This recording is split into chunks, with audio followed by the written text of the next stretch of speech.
La Loire, fleuve toujours indompté. Saint-Florent-le-Vieil, Séguier, une histoire mouvementée de plus de 1000 ans. L'invasion normande, les guerres de Vendée, des trésors archéologiques à découvrir.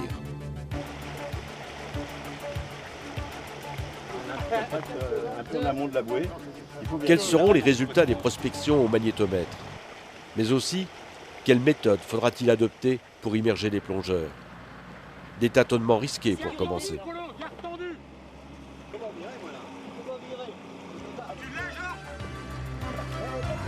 En aval de l'île Batailleuse, vers l'île Mocquard et la Mailleraie, première étude d'une partie du Gué aux Moines. Début difficile d'une topographie toujours confrontée au courant. Un courant qui emporte tout et rend chaque geste risqué.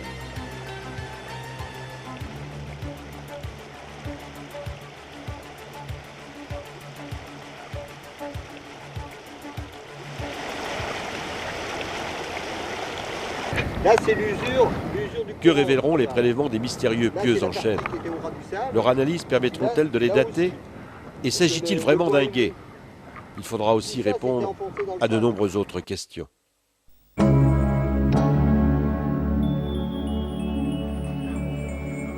Année des grandes manœuvres.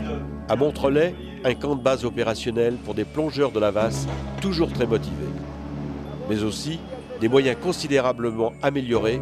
Savent-ils à quoi ils s'exposent vraiment?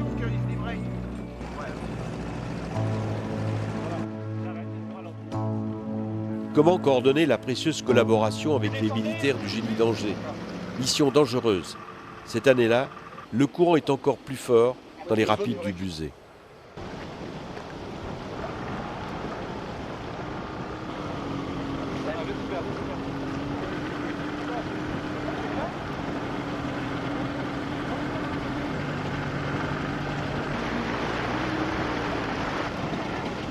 C'est très difficile, il y a un courant qui est énorme, il y a une visibilité qui est aux alentours de 5 cm, donc on travaille tout avec les mains et les cordages arrivent parfois à s'en mêler et à se prendre dans le plongeur, c'est ce qui est arrivé tout à l'heure, et là ça devient immanœuvrable et il faut arriver à faire des virevoltes dans l'eau pour arriver à se dégager, sous peine de quoi on est coincé à l'emplacement où on est, et là le courant a énormément d'influence sur le matériel, ce qui fait que ça nous empêche de respirer. Face à la mise à l'épreuve des plongeurs pourtant très qualifiés, quelles nouvelles techniques de plongée vont-ils devoir adopter? Ainsi que la méthode pour réussir sans risque leur récupération. La configuration de ce matin, le courant est tel que le masque a tendance à vouloir s'arracher. Même si on baisse la tête, il descend sur le nez. Le détendeur prend autant d'eau que d'air parce que les moustaches sont développées par le courant et avalent de l'eau à la place de le bloquer. Donc là, malheureusement, le matériel n'est pas adapté à ce genre de plongée.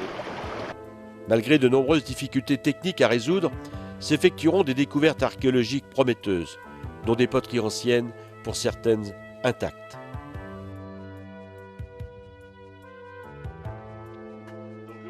Cette année-là, objectif la pierre aux Normands. Les plongeurs de la Vasse arriveront-ils enfin à percer son mystère? Que révélera son étrange topographie? Que signifie cette construction de pierre qui ne doit rien au hasard? Ces aliments qui effleurent parfois la surface. Mais aussi, d'où proviennent notamment deux objets archéologiques exceptionnels.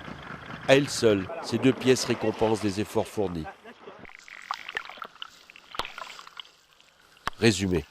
En recherchant des fragments de poterie, j'ai aperçu un tout petit morceau de poterie, enfin, qui me semblait être donc un morceau, et en dégageant donc cette partie-là, j'ai mis à jour donc un vase. En le dégageant, je me suis aperçu que c'était un vase qui semblait avoir une très très grande ancienneté. Je pensais que ce vase aurait été brisé. Il n'est même pas ébréché. Alors il s'agit d'un petit vase qu'on appelle un petit vase tourné, caréné. À cause de sa forme, à cause de son profil, à pied droit, on reconnaît un petit pied droit, et avec une lèvre légèrement évasée. On a trouvé cette petite coupe qui est très jolie, qui était enfouie dans une vase compacte, dans une vase noire compacte, donc on peut penser qu'elle est quand même là depuis très longtemps.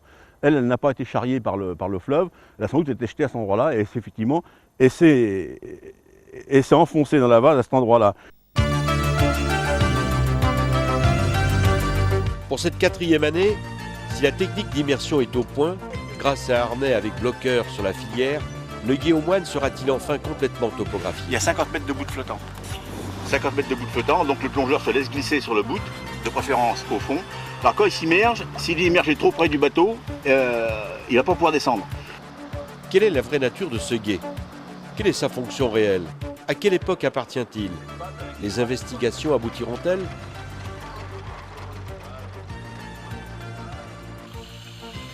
Dans les eaux vives de la Loire, dans certaines zones, ce sont des torrents d'eau qui se déversent. Les plongeurs réussiront-ils à percer les secrets de ces étranges pieux?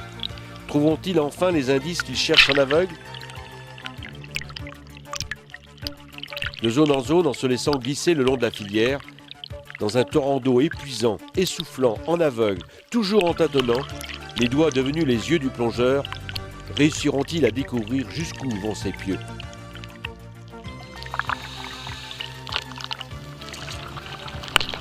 Sur la pierre aux Normands, les fouilles vont s'effectuer. Mais quels déboires attendent les plongeurs avec la lance Galeazzi et celle des pompiers?